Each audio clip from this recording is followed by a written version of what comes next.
السلام عليكم. كنتمنى ان شاء الله تكونوا كلكم بخير، الاخوات اللي كيشاهدوا معايا هذا الفيديو والاخوات كلهم اللي متبعيني في قناتي وقناتكم وصفات الناجحه. معكم اختكم عائشه، كنتمنى لكم الصحه والسلامه. واول وصفه غادي نشارك معكم بالنسبه للخريف ولا وقت البرد نوجدوا الدواء ديالنا، وهذا هذا هو احسن دواء نوجدوه في وقت البرد. اللي عنده الوليدات هكذا كيمرضوا ليه، يا اما بالكحبه هما هكذا كيخرجوا في الصباح بكري كيجيو مروحين ضرهم حلقهم. اللهم نخدموا معاهم نطلعوا عليهم المناعه بمكونات طبيعيه.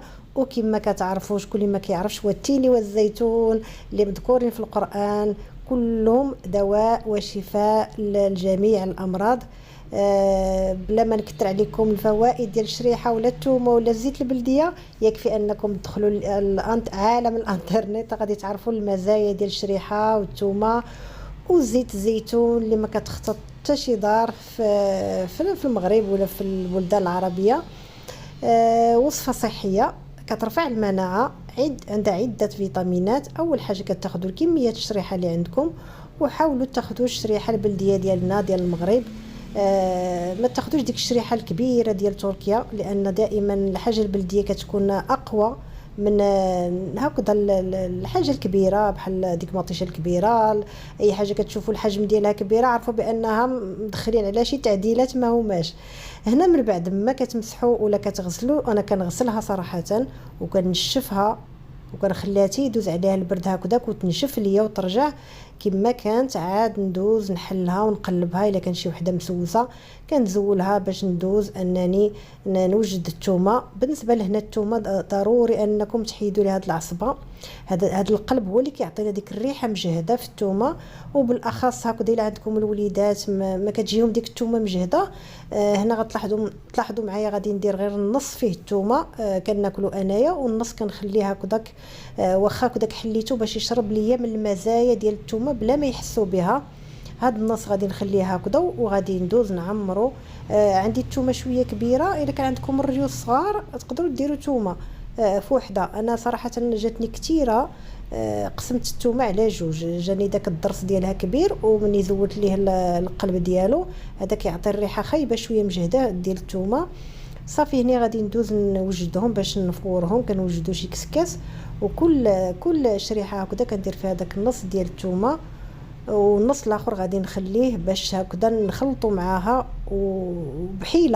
بحيله ان ديك الثومه غادي تطلق الفوائد ديالها وغادي تشربهم ديك الشريحه. هاد الشريحه اللي ما درت فيها حتى حاجه باش هكذا ياخذوها. الا عندكم الوليدات ما كيبغوش ديك الثومه هكذا كيعضوا فيها، هنا غادي ندوز نفورهم. مجرد انني نحس بديك الثومه ارطابت صافي غنزولهم ونخليهم تيبردوا ان شاء الله. وغادي نرجع معكم باش نوجدوا القريعه اللي كتكون هكذا ممسوحه مغسوله منقيه معقمه ما يكون فيها حتى حاجه. وغادي نكمل معكم. هنا مازال كتفور، حاولوا تغطيو عليها باش ديك الثومه ترطب لكم. صافي هنا من بعد ما بردات حطيتها، زولتها من الكسكاس وحطيتها. وهنا غادي ندوز كشتو الثومه راه بدات كترطب، زعما راه طيبه، ماشي انها جات حاره هكذاك. الا ما كانتش مفوره كتجي حاره. وهذه غادي نخليها كما ذكرت لكم باش تشرب ليا من ديك الزيت اللي غادي تكون فيها اصلا مرقده ديك الثومه، وغادي تاخذ من المزايا ديالها. كما شفتوا معايا انا ديك الثومه راني قسمتها على جوج باش حتى هكذاك غادي تطلق ليا في ديك الزيت البلديه. هذه راه القرعه القديمه، ما غاديش نخلطها، غادي ندير قرعه واحده اخرى باش نكمل بعدا هذيك فيما توجد ليا هذه، لان كتاخذ مده باش دوك العناصر ويطلقوا في الزيت البلديه وباش يستافدوا. حتى ديك الزيت البلديه ملي كنهز وحده راه كنجمع مع ديك الزيت حتى هي صحيه مزيانه الامراض ديال الصدر ديال داك الرواح. المهم كترفع المناعه وتيكون الجسم قوي. هادو هما الادويه اللي كنوجدوا في الخريف باش نستعدوا لوقت البرد. هذه هي الصيدليه الحقيقيه بعيدا عن انتيبيوتيك ولا المضادات الحيويه اللي كتهلك صحتنا. وهنا شي زيت بلديه تكون فاعله، تاركه تكون على حقه حره. غادي نغطيها كامله وتاكدوا ان القرعه ما يكونش فيها الماء. نسيت ما ذكرتش لكم بالنسبه للاخوات اللي اول خطره يوجدوها ما يكونش فيها الماء، تكون ناشفه. وجدوها من قبل عاد وجدوا الوصفه ديالكم. وغادي نحاول نغطيها كلها بزيت البلديه وحطوها في شي بلاكار تقريبا دوز عليها واحد السيمانه عاد تستعملوها باش دوك العناصر كلهم يطلقوا في ينسجموا، يعطيونا واحد الدواء يكون صحي فعال ويرفع المناعه بالضبط. صراحه هذا كيرفع المناعه عن تجربه.